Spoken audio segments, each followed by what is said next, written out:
Olá meninas, tudo bem com vocês? Hoje a Teacher Beth então vai trazer uma estrutura da narrativa, né? Sobre a nossa última mediação de leitura, sobre Pedro, o menino navegador. Nós vimos durante essa história a paixão do Pedro pelo mar, o fascínio dele pelo desconhecido e o prazer de uma grande conquista. Porque o Pedro, desde menino, ele sempre ouvia histórias sobre navegadores.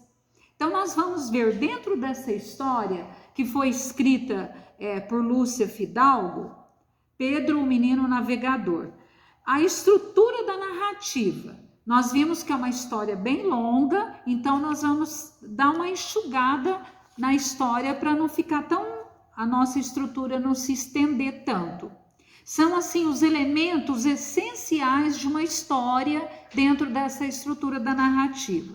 Então, a introdução, que nós podemos chamar do início da história, nós vimos que naqueles tempos os meninos já nasciam ouvindo histórias de navegadores, né? Que navegar para eles era assim uma aventura, navegar era tudo que eles queriam na vida, navegar saía da boca dos navegadores aqueles que conseguiriam voltar em terra firme, lógico, né? Havia muito comentário e o Pedro, ele cresceu com essa linha de pensamento de ser um navegador. Pedro sonhava com tudo isso, ele sonhava até de olhos abertos que ele seria um navegador. Mas eis que surgiu então essa primeira parte seria a introdução da nossa história. Até que então o Pedro recebe um convite, né? E esse sonho dele se realizou. E aquele Pedro, que era um menino, tornou-se um homem, Pedro Álvares Cabral.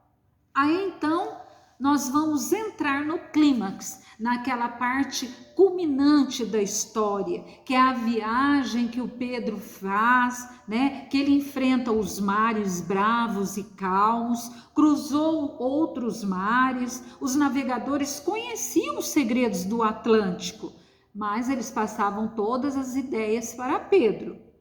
Pedro sonhava muito, muito mesmo, até que ele encontrou terras firmes. Logo à vista, eles viram homens andando pela praia, homens nus, com os rostos pintados. Estes homens eram os índios. Os índios perceberam também os interesses dos portugueses ali. O que os portugueses fizeram para reconquistar, né? Ter assim um entrosamento com os indígenas lá? Então eles rezaram missa, batizaram os índios, deram nomes às coisas, fizeram trocas, deixaram dúvidas e, por fim, eles achavam que com tudo isso eles iriam então conquistar o lugar deles. Mas o que acontece ainda? Pedro descobriu que aquela terra, ela já foi descoberta, ela já havia sido descoberta. A terra ali já tinha dono. Pediu então que o seu escrivão, o escrivão lá da frota, escrevesse as maravilhas da terra, tudo o que eles encontraram pelo caminho, as bravuras dos índios. Mas um dia eles voltaram ao mar e partiram para Portugal. Quando Pedro chegou em Portugal, ele achou que ele fosse ser recebido como um herói, mas foi tudo ao contrário.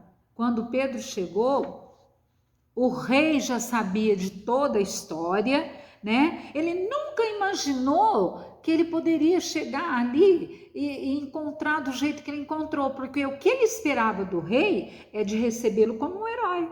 Ele tinha sido descobridor de uma única descoberta que alguém já havia passado. Essa terra já havia recebido vários nomes. Pedro, por fim, morreu anos depois, ninguém mais falava dele. Diziam que ele morreu com a malária nessa travessia toda, talvez aprisionado, como muitos morriam na época assim, e ninguém sabe o que levou para sempre. O que nós sabemos é que ele deixou seu nome marcado nas terras e nas páginas do Brasil, do jeito que sonhava ser. Essa é a história do Pedro, menino navegador.